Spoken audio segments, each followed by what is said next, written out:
누구에게 배울 수 있는 제일 좋은 방법은 그 사람을 흉내내는 것입니다. 그렇기 때문에 모방은 최고의 칭찬이다라고 하지 않습니까? 사람이 처음부터 자신의 독자적인 색깔을 발휘할 수 있는 사람은 아무도 없습니다. 천재도 처음에는 남을 흉내내므로 배웁니다. 가수든 예술가든 목사든 누구든 처음에는 남을 흉내내므로 시작합니다. 스승이 이것을 하라고 지시하는 것보다는 이렇게 하라라고 시범을 보이는 것이 가장 좋은 교육 방법입니다. 우리가 예수님을 닮을 수 있는 가장 좋은 길은 예수님을 흉내내는 것입니다. 성경에는 예수님을 흉내낼 만한 많은 사례들이 담겨져 있습니다. 그 중에서 대표적인 것은 예수님도 기도하셨다는 사실입니다. 제가 이렇게 말씀드리면 아마 여러분 중에는 기도하라는 설교구나 이런 식으로 성급하게 결론을 내는 분이 계실지만 제가 여러분에게 기도하라고 잔소리하기 위하여 이 말씀을 드리는 것이 아니고 예수님도 기도하셨다는 내용을 말씀드리기 위한 것입니다. 하나님의 아들이시지만 예수님도 기도할 필요가 있었습니다. 기도하지 않고는 하나님의 일을 이룰 수가 없었습니다. 하나님의 아들이라는 특권이 기도의 중요성을 희석시키지 않았다는 것입니다. 예수님의 기도는 우리의 기도와 얼마나 달랐을까? 예수님의 기도는 얼마나 영험했을까? 하나님은 얼마나 예수님의 기도를 잘 응답하셨을까? 우리가 신앙이 성장하기 위하여 극복해야 될 선입견 중에 하나는 남은 나보다 다를 것이다 라는 생각이에요. 우리는 남은 나와 다를 것이라고 생각합니다. 남의 떡이 더 커 보입니다. 서양 속담에도 남의 뜰이 내 뜰보다 더 푸르러 보인다라는 말이 있습니다. 신앙적으로도 그렇습니다. 저 사람은 모태신앙이기 때문에 나보다 믿음이 좋을 것이다. 저 사람은 목사이기 때문에 나보다 영역이 많을 것이다. 저 사람은 기도하는 어머니가 있기 때문에 더 복을 많이 받을 것이다. 이런 식으로 남은 나와 다를 것이다 라고 생각을 하는데 야고보가 말하기를 의인의 간구는 역사하는 힘이 많으니라. 야고보가 이 말을 하는 이유는 누구의 기도가 더 역사하는 힘이 많다는 말을 하려고 하는 게 아니에요. 만일 그렇다면 의인을 초청해서 기도를 받아라 하고 말을 했을 것입니다. 왜냐하면 의인의 기도는 역사하는 힘이 더 많으니까. 야고보는 그런 식의 말을 한 것이 아니고 누구든지 기도할 수 있다는 말을 하기 위하여 그 말을 한 것입니다. 그러기에 엘리야는 우리와 성정이 다른 사람이로되 라고 하지 않고 우리와 성정이 같은 사람이로되 엘리야가 불의 종이지만 우리와 같은 인간이었다는 사실이에요. 우리의 같은 점을 부각시켜야 믿음의 필요성과 믿음의 원리와 믿음의 능력을 우리가 배울 수가 있습니다. 사람이 특별한 것이 아니에요. 엘리야라는 사람이 특별했던 것이 아닙니다. 의인, 그 사람이 특별한 것이 아니고 우리를 의롭게 하는 것은 믿음이에요. 사람이 행함으로 의롭다함을 얻는 것이 아니고 믿음으로 의롭다함을 얻습니다. 그렇기 때문에 누구든지 자신의 기도가 의인의 간구가 될 줄로 믿고 기도하면 됩니다. 예수님이 우리와 많이 달랐을 것이다 라고 생각하고 예수님의 기도를 보면 배울 수가 없지만, 예수님이 우리와 같이 되셨다는 것을 기억하고 예수님의 기도를 봐야 예수님의 기도를 닮을 수가 있는 것입니다. 예수님이 우리와 많이 다르다고 생각하면 예수님을 닮을 수가 없지만, 예수님이 우리처럼 되셨다는 것을 기억을 해야 예수님을 닮을 수 있는 소망을 가질 수가 있는 것입니다. 하나님은 예수님의 기도를 어떻게 응답을 하셨을까? 오늘 본문을 보면 예수님이 기도하신 것은 아침 일찍 하나님 아버지와 회의를 하는 것을 연상시킵니다. 옛날 현대가의 왕회장은 새벽같이 자기 아들들을 집으로 소집해서 같이 아침 식사를 했다고 하지 않습니까? 그래서 식사하면서 그날 신문에서 읽은 것을 토론하고 아직 어두울 때 벌써 출근을 했다고 하지 않습니까? 그러니까 재벌가의 시집을 가려면 아침 일찍 일어나야 됩니다. 부지런하지 않으면 부잣집에 시집 갈 수가 없어요. 왜냐하면 더 일찍 일어나야 식사를 준비할 수가 있기 때문입니다. 예수님이 아침에 기도하신 것도 이와 같다고 생각이 됩니다. 예수님이 아침마다 하나님을 조른 것이 아니에요. 아침마다 하나님과 대화를 하셨습니다. 아버지요, 오늘은 어떤 일을 행하시려나이까? 오늘은 제가 하나님을 어떻게 섬기기를 바라시나이까? 오늘은 어떤 일을 기대하겠나이까? 이런 식으로 이렇게 기도를 한 결과로서 베드로가 예수님을 찾아가서 모든 사람이 주를 찾나이다 라고 말할 때 예수님은 우리가 일어나 다른 마을들로 가자, 거기서도 전도하리니 내가 이 일을 위하여 왔느니라 라고 대답하실 수가 있었던 것입니다. 우리는 이 일은 하는데 무슨 일을 위하여 왔는지는 알지 못합니다. 많은 학생들 열심히 공부하지만 왜 공부하는지 알지 못한 채 공부합니다. 많은 엄마들 자녀를 열심히 학원에 보내는데 왜 학원에 보내야 되는지를 알지 못한 채 합니다. 남들이 하기 때문에, 이전부터 해왔기 때문에, 해야 되기 때문에 하는 사람들이 많아요. 그러나 예수님은 아침마다 기도하면서 당신이 무엇을 하기 위하여 왔는지, 왜 해야 되는지, 얼만큼 해야 되는지, 어떻게 해야 되는지를 발견하신 것입니다. 아주 중요한 것입니다. 우리는 기도를 하기는 하지만 우리의 기도하는 마음은 초조함에서 비롯됩니다. 초조하기 때문에 기도하고 염려하기 때문에 기도합니다. 오죽하면 너희는 아무것도 염려하지 말고 기도와 간구로 너희 구할 것을 감사함으로 하나님께 아뢰라고 말씀하지 않았겠습니까? 염려하기 때문에 기도합니다. 우리의 기도는 염려와의 씨름이에요. 초조함과의 씨름이에요.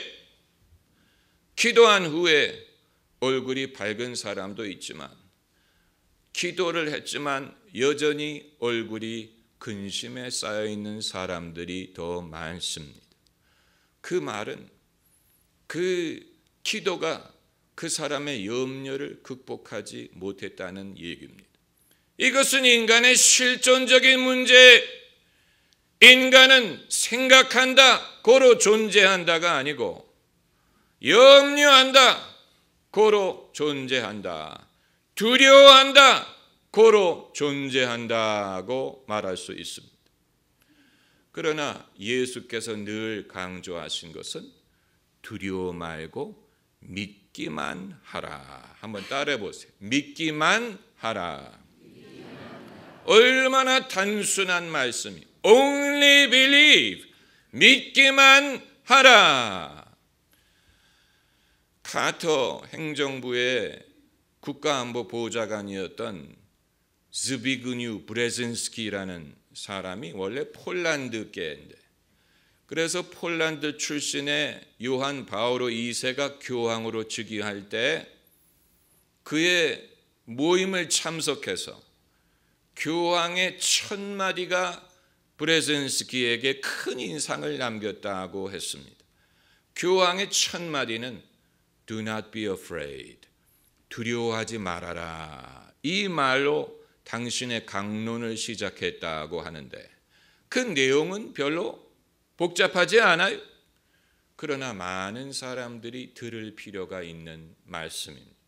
그래서 예수님도 염려하지 말아라, 두려워하지 말아라, 내니 두려워하지 말아라, 두려워 말고 믿기만 하라, 이런 식으로 믿음을 강조하실 때마다 두려워하지 말 것을 강조하셨어요. 사람은 의심하고 두려워합니다. 의심은 지적인 것입니다. 그래서 철학자들은 모든 것을 의심하면서 자신의 학술을 이루려고 하지 않습니까? 그러나 의심하게 되면 두려워합니다.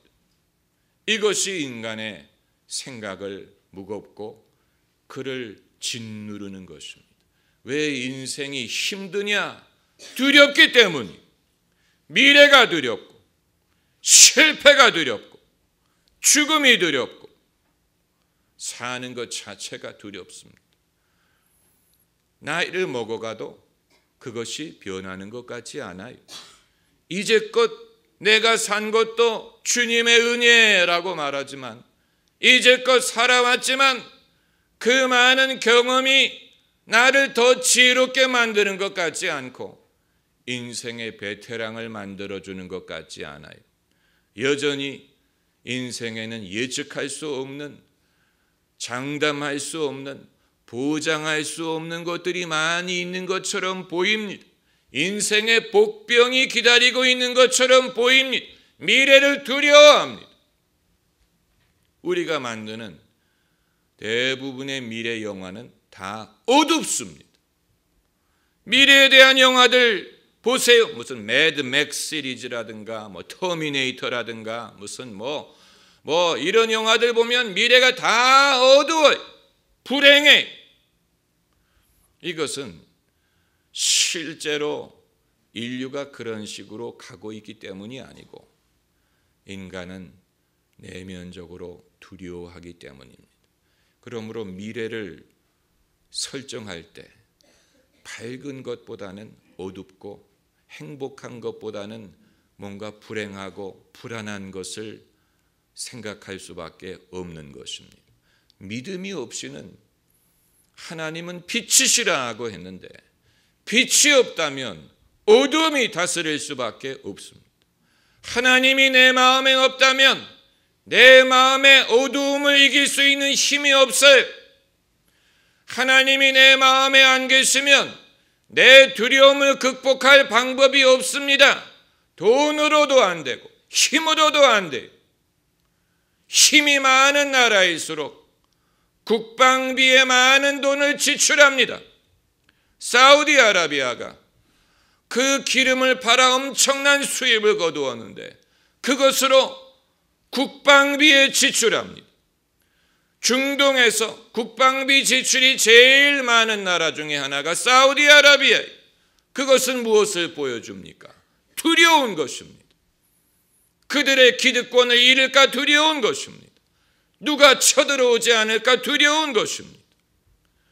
아랍에미레이트, 그 나라도 석유로 수입이 많은데 얼마나 두려우냐면 자기 군대를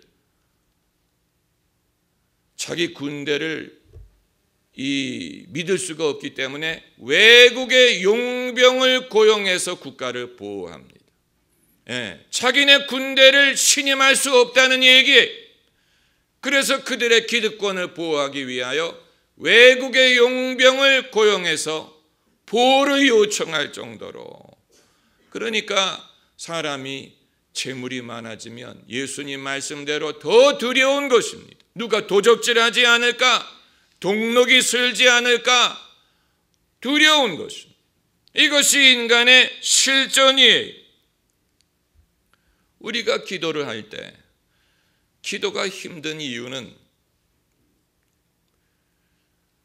사람이 혼자 있을 때는 자신의 문제를 직면해야 되기 때문입니다. 그래서 사람들은 혼자 있는 것을 꺼립니다. 친구와 수다를 떨든 영화를 보든 운동을 하든 술을 마시든 잊으려고 하지. 사람이 혼자 있을 때는 자신의 문제를 직면해야 돼. 그게 힘들어요. 기도하는 것은 혼자 있는 것입니다. 하나님 앞에 혼자 있는 것입니다. 같이 기도할 때도 있지만 깊은 기도는 같이 할 수 없습니다. 부부끼리라도 깊은 기도는 따로 해야 됩니다. 따로. 그렇지 않습니까? 어떻게 같이 있는데 회개 기도를 합니까?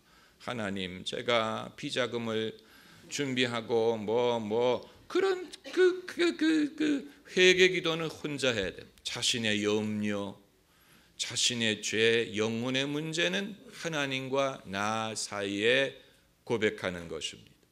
그렇기 때문에 기도할 때는 자기가 마음속에 숨기고 있던 염려를 외면할 수가 없습니다. 그렇기 때문에 기도가 어려운 것입니다. 기도는 나와의 씨름이고 그리고 하나님과의 씨름입니다. 대다수의 사람들은 마치 물건을 팔듯이 하나님에게 뭔가를 팔려고 합니다. 하나님, 이거 참 좋은 거거든요. 이거 한번 사시라고. 물건을 팔듯이 하나님, 내가 이걸 해서 하나님께 영광을 돌리려고 하거든요. 그러니까 제발 이것을 좀 허락을 해달라. 물건을 팔듯이 내 어젠다를 하나님께 팔려고 합니다. 그런데 하나님은 사람들을 하도 많이 접했기 때문에 안 속습니다. 우리의 물건을 안 사줍니다. 그 대신 당신의 물건을 우리에게 팔려고 하십니다. 다시 말하면 우리의 관심사로 하나님을 끌어오는 게 아니고 하나님의 관심사로 끌려갑니다. 그게 기도예요. 그렇기 때문에 기도는 자기와의 씨름이고 하나님과의 씨름이. 예수님이 아침에 일어나 기도하신 결과로 어떻게 하셨느냐? 모든 사람들이 주님을 찾습니다 했을 때 흥분하지 않고 동요하지 않고 우리가 일어나 다른 마을로 가자. 거기서도 전도하리니 내가 이 일을 위하여 왔느니라. 만일 예수님이 그렇게 하지 않으셨다면 온 동네가 주님을 찾나이다 라는 말에 아마 동요하셨을 것입니다. 그래? 그럼 그들을 외면할 수 없지. 수요가 있으면 공급이 있어야지. 이런 식으로 온 동네가 주님을 찾는다는 말에 흥분하셨을 것입니다. 내가 과연 이 동네에 인기가 있어? 예수님은 거기에 흥분하지 않으셨습니다. 하나님의 뜻은 예수님이 얼마나 인기가 있고 얼마나 찾는 사람이 많고 여기에 있는 것이 아니었어요. 하나님의 뜻은 다른 데에 있었습니다. 여러분, 우리가 살면서 돈도 벌어야 되고 결혼도 해야 되고 뭐도 해야 되고 다 해야 되는 건 맞지만 그것이 우리 인생의 목적은 아닙니다. 우리 인생의 목적은 하나님을 섬기고 따르기 위한 것입니다. 할렐루야. 그 과정에 돈도 벌고 결혼도 하고 이것도 하고 저것도 하는 것이지, 그게 아니고 이 모든 것을 우리 인생의 목적으로 삼게 되면 예컨대 내 인생의 목적은 장관이 되는 것입니다. 그래서 장관이 됐어요. 그런데 한 달 만에 그만뒀어요. 요즘에 그런 분들 많아요. 네, 장관이 되긴 됐는데 한 달 만에 그만. 그게 인생의 목적이었는데 그럼 이제 뭘 위해서 산다는 얘기입니까? 이처럼 우리가 추구하는 많은 가시적인 것들은 금방 지나가는 것입니다. 금방 지나가는 것입니다. 마치 무엇과 같으냐면 아침 이슬과 같고 어제 만나와도 같습니다. 만나는 만나인데 어제 만나는 오늘 먹으려고 하게 되면 어떻게 됐다 그랬습니까? 벌레가 먹고 썩었다 그랬어요. 만나는 만나에 하나님이 주시는 거예요. 그러나 어제의 만나에 그거 오늘 먹으려고 하니까 벌레가 먹고 먹을 수가 없었어요. 오늘의 만나는 언제 얻어야 됩니까? 오늘 얻어야 됩니다. 오늘의 만나는 오늘 얻어야 됩니다. 오늘의 흡족한 은혜를 구해야 됩니다. 예수님이 당신의 사역에 대한 청사진을 갖고 계셨지만 하루하루의 인도는 그날 받으신 것으로 보입니다. 그래서 내일 일을 염려하지 말라고 말씀하신 것입니다. 내일 일은 내일 염려할 것이다. 내일 일을 염려할 필요 없습니다. 내일이 되면 하나님이 알려주실 줄을 믿어야 됩니다. 우리가 미래를 준비할 필요가 없다는 것이 아니지만 어느 신문 기사를 읽어보니까 부유한 사람과 그렇지 않은 사람의 차이점. 부유한 사람은 미리 모든 것을 준비한다. 그렇지 않은 사람은 하루하루 산다 그랬어요. 그래서 부유한 사람은 다 노이로제에 걸린다 그랬어요. 왜냐하면 생각을 해야 돼요. 준비를 하고 그 다음엔 뭐 애가 대학 졸업하면 그 다음엔 뭘 해야 되고 미리 준비를 다 해야 되는. 그렇다고 그렇게 된다는 보장도 없는데 예수님 말씀에 내일 일을 염려하지 말아라. Don't worry about tomorrow. 내일 일은 내일 염려할 것이다. 이것이 바로 오늘 먹을 만나를 주님이 오늘 주시는 것입니다. 여러분 하나님의 뜻을 이루기 위하여 열심히 일하기만 하면 되는 게 아니고 부지런하면 되는 게 아니에요. 열심도 있고 부지런도 필요하지만 때로는 우리가 하던 일을 멈춰야 될 필요가 있을 때가 있어요. 예수님처럼 여기에서 큰 캠페인을 벌이고 있었는데 기도하신 후에는 멈췄어요. 그리고 우리가 다른 곳으로 가자. 거기서도 전도하리니 내가 이 일을 위하여 왔느니라. 하나님의 일을 이루기 위해서 때로는 하던 일을 멈출 줄 알아야 되고 방향을 바꿀 줄 알아야 되고 바람처럼 움직이는 성령을 쫓을 수 있어야 됩니다. 성령은 바람과 같습니다. 바람은 늘 움직입니다.